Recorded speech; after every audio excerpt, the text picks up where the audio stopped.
drinks, have some laughs, and then out of nowhere, he'll disappear. He won't leave. He'll go and find your bathtub. He'll fill it with incredibly hot water and soak in it for like 3 hours. And then, without warning, he's gone. But he leaves behind a gift. No, he does not empty that tub. No. Instead, he leaves it filled with an amazing human broth. You see, even in the tub, Dave is still cooking. He is a chef to his core. Now you may ask, and I know you're asking, how do I get this amazing broth? Well, any of you that are friends with him on Facebook know he's far too busy traveling the world to come to each of your homes and soak for you personally. But for a limited time, Salt and Pepper Catering is offering their new specialty bouillon cube, cleverly called David Lee Broth.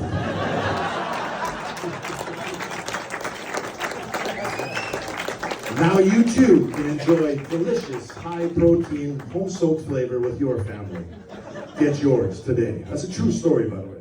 The main event. Bob. Coutts. Alberta beef.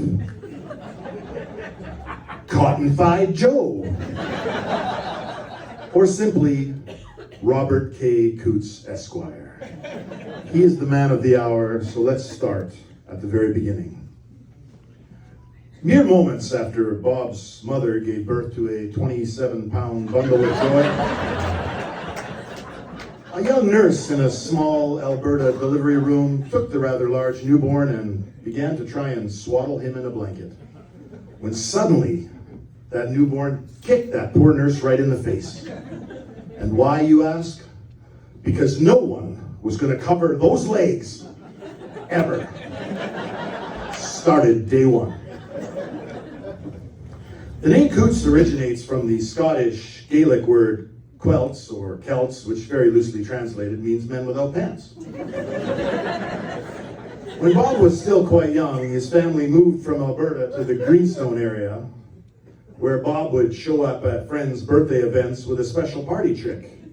He would pretend his shorts were the curtains on the Tonight Show, and in his best Ed McMahon, he'd announce, "And here's Johnny."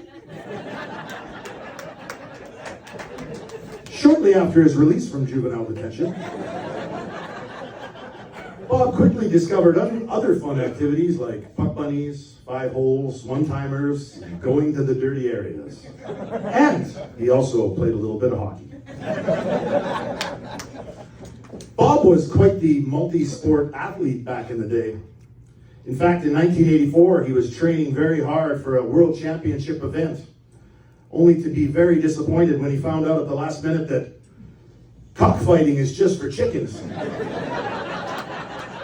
All those months of training wasted.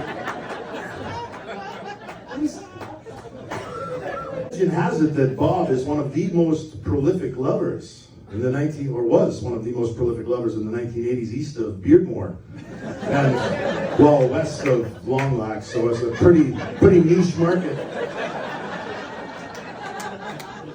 Known for his consistent ability to ring the bell of his special lady friends, if you know what I mean. Or as Bob would say, ding-a-ling-a-ling, winner, Daniel. Weird that he would say that all the time. I guess it was just Bob's way of saying, "You're welcome." He was so good, in fact, that he had his own business card, which read, "Looking for someone to jellico your Karamat? Call Robert K. Coutts." The K is for climax. He wasn't very good at spelling.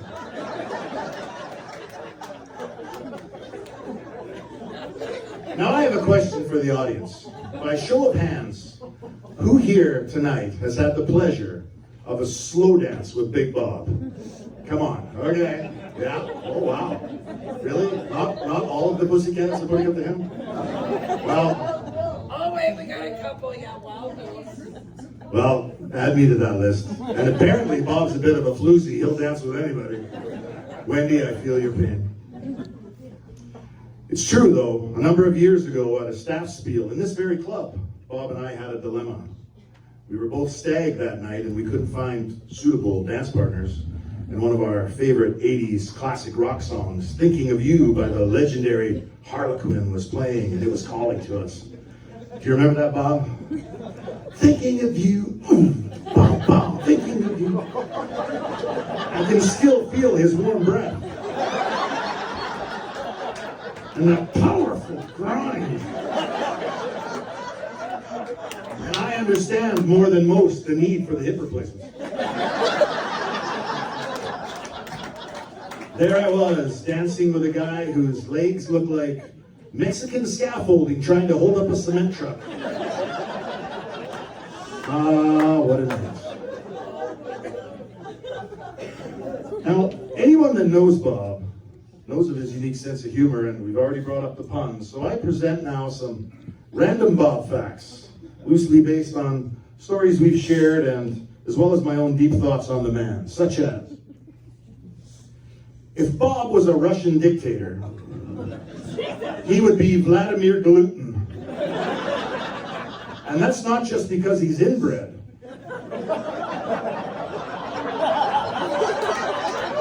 I mean, if he was any more inbred, he'd be a sandwich. Bob confided in me that he is still haunted by the last words his great-grandfather said to him before passing away. Bob, are you still holding the ladder? Listen, Gramps, I had to pee. Bob was actually kicked out of the Catholic Church as a boy for keeping his mouth shut. And that's why he was kicked out right there. That's the attitude. Bob once asked me, do you know the difference between a Lamborghini and a dead body? I said, no, Bob, what's the difference? He said, I do not have a Lamborghini in my garage. I guess Bob just needs to borrow a shovel again. In the early 1980s, Bob briefly ran a driving school in eastern Pennsylvania for young NHL goaltenders from Sweden. But the company soon folded after hitting a wall. Too soon? A couple of guys got that one. Bob can literally walk on water. Bob cannot, however, walk on whiskey. He falls for it every time. Just the other day, Bob told me his lovely wife, Wendy, is furious with their new neighbor who insists on sunbathing topless in her backyard. So I asked Bob how he felt about it. He said, I'm on the fence. Every sunny day. Coincidentally, Bob said his doctor told him he had to stop masturbating. And Bob asked, why? And the doctor said, because I'm trying to examine you. Have some self-control, man.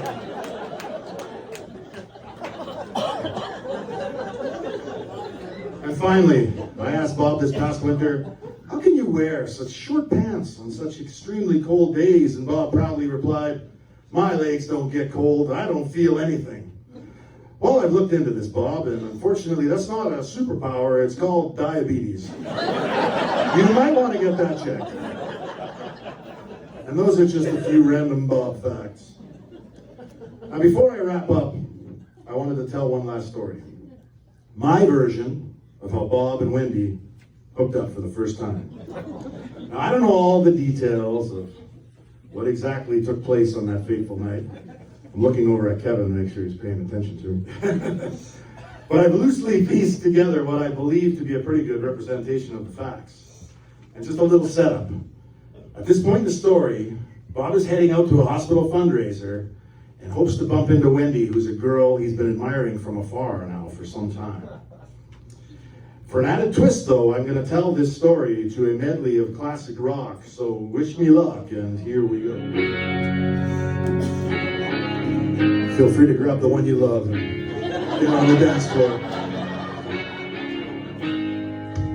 It's a Friday, and Bob's getting ready to head out and have a good time. He's got new shorts, he's put them on already, but there's nothing else on the inside. Bob is free. He's free falling. Bob is free. He's free falling.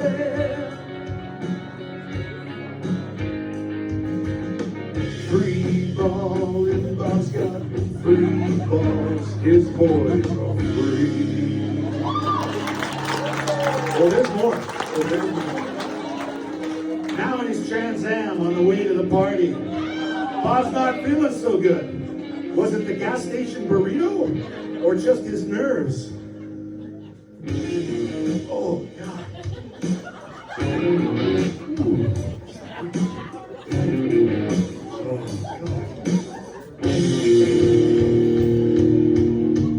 Bob pulled over at the edge of town, felt a little bit nervous, dropped his shorts down.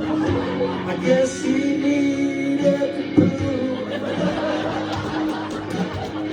He was looking at your photograph, not the most appropriate time for that. But he was thinking of you. Bob was thinking of you. Well, thinking of you. Thinking of you with his shorts down at the edge of town. Thinking of you. Taking a poop. Oh, at the edge of town. So romantic. Ooh, that feels a lot better, huh? Bob arrives at the fundraiser. What happens next? Let's find out.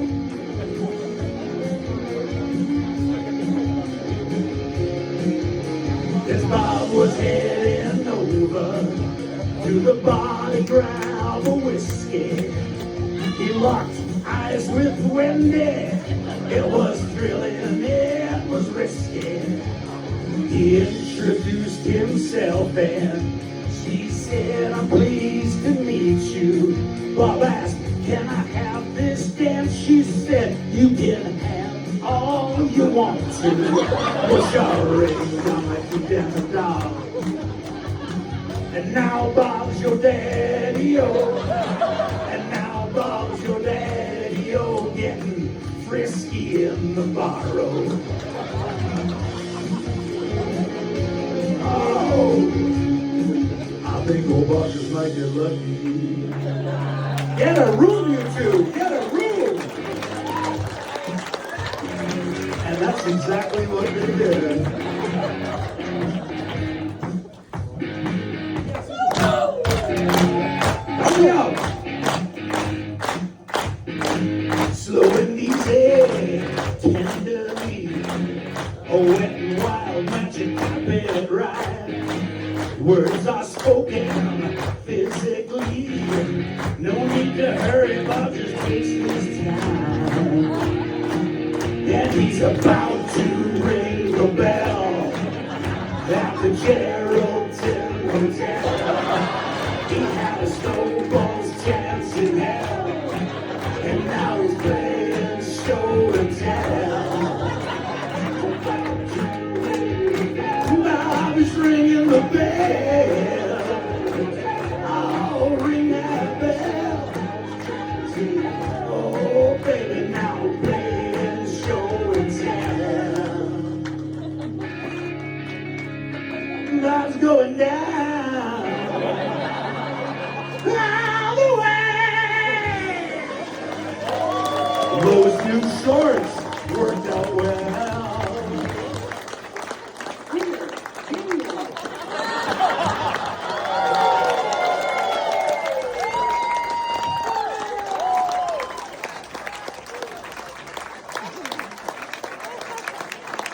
Thank you so much for